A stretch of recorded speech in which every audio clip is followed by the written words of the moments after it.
With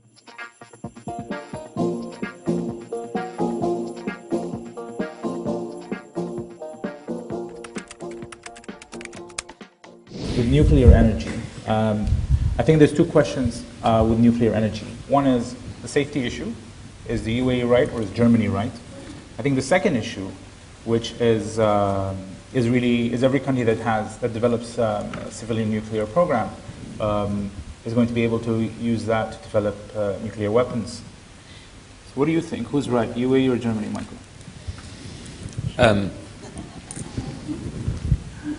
I think that Fukushima has been such a shock to the system that it's a reminder that, of course, nuclear power is always a big gamble in terms of safety, because it's perhaps the ultimate probability theory gambit, where you say, well, it's not very likely that there will be a big disaster, but of course, if it does happen, it will be completely catastrophic. And it's like a black swan. Well, we all knew that anyway, but Fukushima unfortunately has underlined that in the most horrifying way. In an ideal world, nobody would have nuclear power. You're with Germany on this one. I suppose I am. Yeah. Robin, I don't think you're with Germany. The take I have in it, right? I mean, Fukushima was a disaster. Yeah, fine. And there were many, as there always are with these disasters, there were many warning signs beforehand, and there were many weaknesses in the Japanese nuclear regulatory system that had been identified and so on, but nobody acted on them. All these kind of things. What you then had the reaction in Germany afterwards was to say, well, we don't. Our reactors are a different design from the one at Fukushima. We don't have major earthquakes. We don't have tsunamis. So actually, we have absolutely nothing to learn from the Japanese disaster. It has no relevance to the nuclear situation in Germany whatsoever. Nevertheless, we're going to turn around our nuclear policy, declared only the previous year, and we're going to start phasing out nuclear power.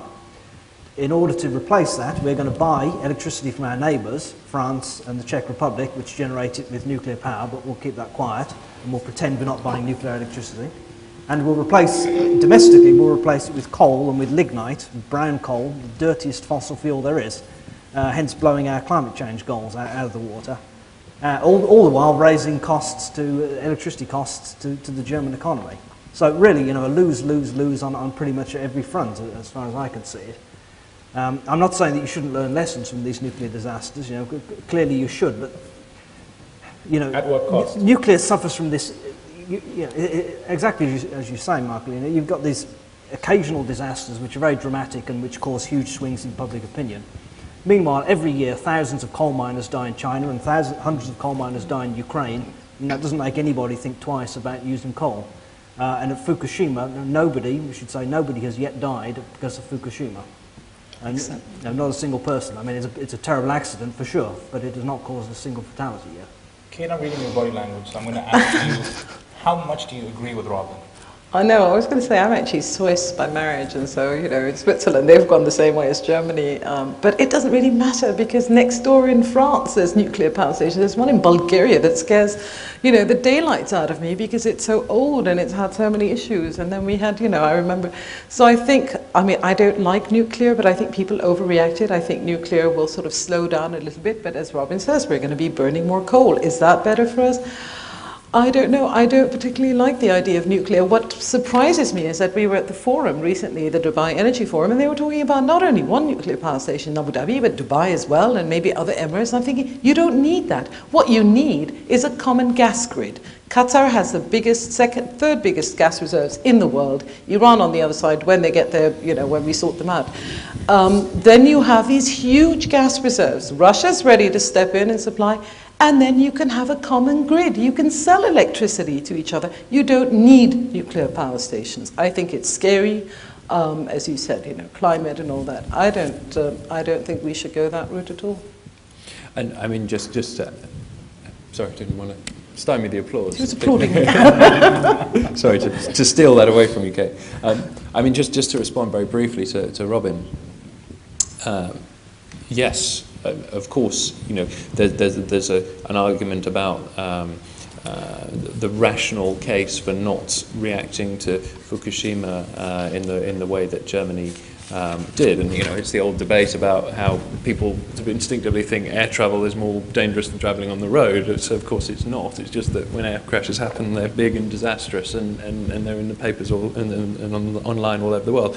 But I think that ignores two things. One is that the sort of sentimental point that with nuclear, you have to take along your populations, your voters, and the point is, if they feel that this is not a risk that they want to take, then, and in a country like Germany, where people are very sort of sensitized to environmental questions, then that is no doubt a sort of political consideration that was in the government's mind. But the other point is about hubris. I mean, this didn't happen in some ill-developed country with an irresponsible government. It was in Japan, one of the most technologically, if not the most technologically sophisticated countries in the world. And I'm sure the Japanese authorities thought pre-Fukushima that they were well placed to prevent a disaster happening. So it's a lesson about hubris, I suppose, and the fact that however safe you might be and however sophisticated your systems might be, there is always that risk, and it can happen in a place like Japan or indeed Germany. That can, but we look at Japan with admiration for their technology, and I give them that, but there have been many, many warning signs in the Japanese nuclear program. There have been a reactor had been shut down a couple of years before after an earthquake. There had been leaks. The Japanese nuclear company was completely in bed with the regulator, and so wasn't really being challenged on its safety procedures.